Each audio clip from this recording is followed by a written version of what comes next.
Dear student, result প্রকাশিত হয়েছে। Result নিয়ে তোমরা এতদিন চিন্তিত ছিলা, কি করবা কি না করবা এবং অনেক কিছু ভেবে তারপর সিদ্ধান্ত নিয়েছো নার্সিং ভর্তি পরীক্ষায় অংশগ্রহণ করবা। তাহলে এই ভিডিওটা তোমার জন্য। একটু মন দিয়ে শুনবা। যারা ভাবছো এখনো বা এখনো প্রস্তুতি নেওয়া শুরু করনি, তাদেরকে বলবো যে দেখো, পরিশ্রম করে অনেক কিছু করা যায়। রেজাল্টটা খারাপ হয়েছে তাতে কি হয়েছে? এই অ্যাডমিশন পরীক্ষা তুমিও দিবা, যারা জিপিএ 5 পেয়েছে তারাও দিবে। কিন্তু দুজনের মধ্যে পার্থক্য রয়েছে, তাদের রেজাল্ট একটু বেশি আর তোমার রেজাল্ট একটু কম। কিন্তু আমাদের নার্সিং ভর্তি পরীক্ষা কিন্তু 100 নম্বরেই হবে। যে জিপিএ 5 পেয়েছে তার জন্য 100 নম্বর, যে জিপিএ কম পেয়েছে তার জন্য কিন্তু 100 নম্বরে। তো সেক্ষেত্রে আমাদের হাতে কিন্তু এই নাম্বারটা রয়েছে, এই নাম্বার থেকে ভালো কিছু করার। এখন যে জিপিএ 5 পেয়েছে এখন সে আনন্দে ঘুরছে, আনন্দে ঘুরার কারণে সে পড়াশোনা কম করবে বা অনেকে অনেক বেশিও করবে, ঠিক আছে? এখন জিপিএ 5 পেয়ে গেছে বললে যে সে সরকারি নার্সিং কলেজে চান্স পেয়ে যাবে, বিষয়টা এরকম না। তোমরা যারা রেজাল্ট খারাপ করেছো তাদের উদ্দেশ্যে কিছু কথা বলছি। প্রথমেই কথা হচ্ছে যে বিএসসি নার্সিং এ দুইটা এসএসসি এবং এসএসসি বিজ্ঞান শাখার হতে হবে। বিজ্ঞান শাখা ছাড়া কেউ বিএসসি নার্সিং এ পরীক্ষা দিতে পারবে না। আর মিডিওফারি যে কোনো শাখার মেয়ে হতে হবে, শুধুমাত্র মেয়েরাই মিডিওফারিতে আবেদন করতে পারে। মিডিওফারিতে শুধুমাত্র কারা আবেদন করতে পারে? মেয়েরা আবেদন করতে পারে। কথা মন দিয়ে শুনবা। আর একটা প্রশ্ন কম্পালসারি, এই চারটা এই বিজ্ঞান, বাণিজ্য, মানবিক এবং কারিগরি শাখার ছাত্রছাত্রীরা এই মানে এই ডিপ্লোমাতে আবেদন করতে পারবে, ছেলে মেয়ে উভয়। আর বিএসসি নার্সিং এও কিন্তু ছেলে মেয়ে উভয় আবেদন করতে পারে, ছেলে মেয়ে উভয়ই আবেদন করতে পারে। শুধুমাত্র মিডিওফারিতেই শুধুমাত্র মেয়েরাই আবেদন করতে পারে।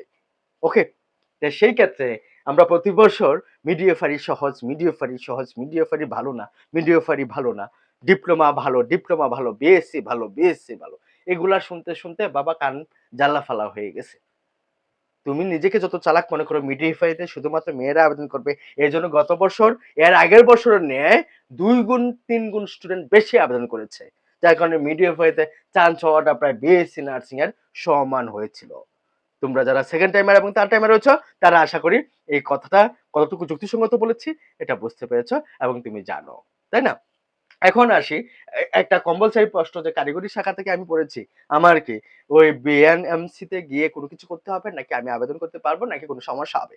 আমি বলছি, আমি প্রতি বছর আমার পেড ব্যাচের সকল স্টুডেন্টের আবেদন আমি নিজে করে দেই, যার কারণে এখানে এই যে চারটা শাখার নাম বললাম, এই চারটা শাখার স্টুডেন্টরাই ডিপ্লোমা, মিডিওফারি বা বিএসসি তে যে ক্যাটাগরি পড়ে সেই ক্যাটাগরি অনুযায়ী আবেদন করতে পারবে নিঃসংকোচে।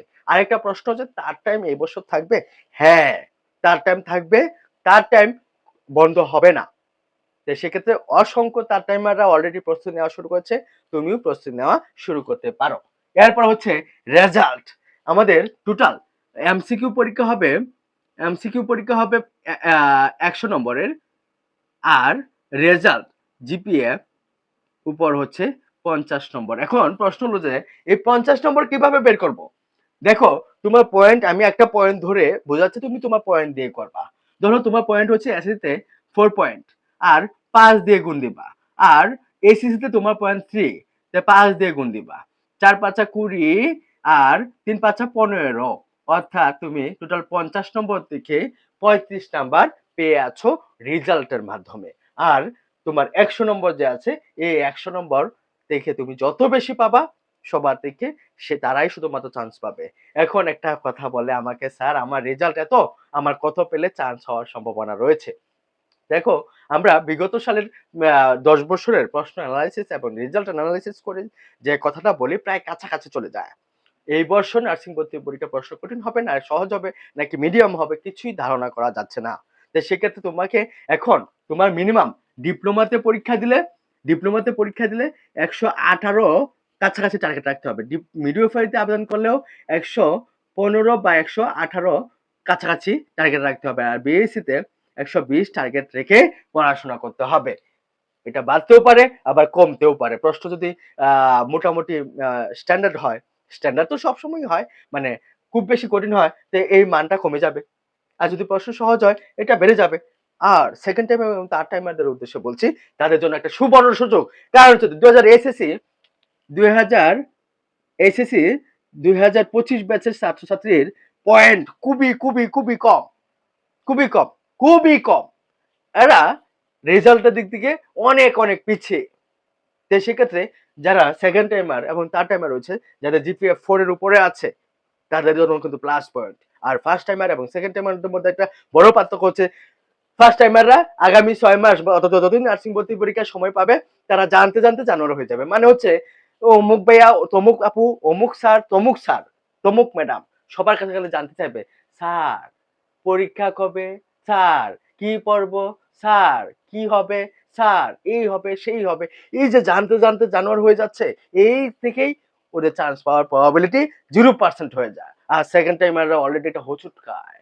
হোঁচট খাওয়ার পর কি হয়, তার ধারণা এবং অন্যান্য যে এই যে ফেসবুকে বিভিন্ন ভাইয়া এবং আপুর পোস্ট দেখে কনফিউজ হওয়া থেকে দূরে থাকে।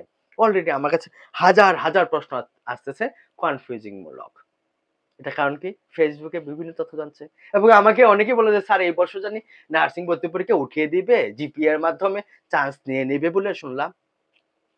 এখন আমাকে বলছে, আমি কি বলবো, আমি নিজেই থ লেগে গেছি। আমি এতদিন যাবৎ কাজ করি, আমি এই ধরনের কোন তথ্য কেন পেলাম না? আমার নিজেকেই মানে নিজের প্রতি নিজের রাগ হচ্ছে। কেন পেলাম না এটা? আমি কেন জানলাম না? তোমরা জানতে পারছো। মানে তোমরা জানাও তারপর আমরা যে এত কাজ করি নার্সিং আমরা অ্যাডমিশন নিয়ে, আমরা তারপর তোমাদের কাছ থেকে শুনি। তবে এগুলো মিথ্যা শুনি। যার কারণে তোমাদের সাথে এই সব নিয়ে কোনো কথা বলি না। যাই হোক, এখন সবচেয়ে গুরুত্বপূর্ণ বিষয় হচ্ছে যে তোমরা কি পড়বা কি পড়বা না।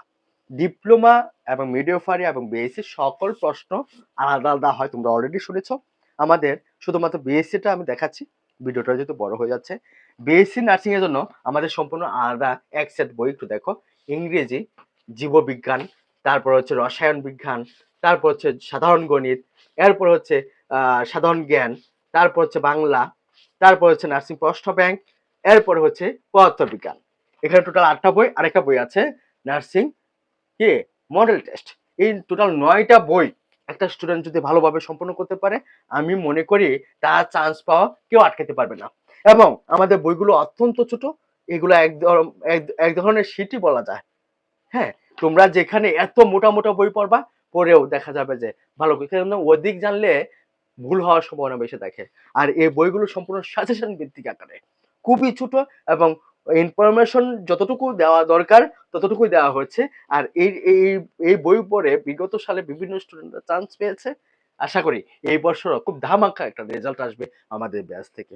ধন্যবাদ। এছাড়া যে কোনো হেল্প লাগলে বা যে কোনো কিছু জানা থাকলে আমার হোয়াটসঅ্যাপ নাম্বারে নক দিও, তোমাকে সর্বাত্মকভাবে সহযোগিতা করা হবে। ধন্যবাদ। সবাই ভালো থাকো, সুস্থ থাকো।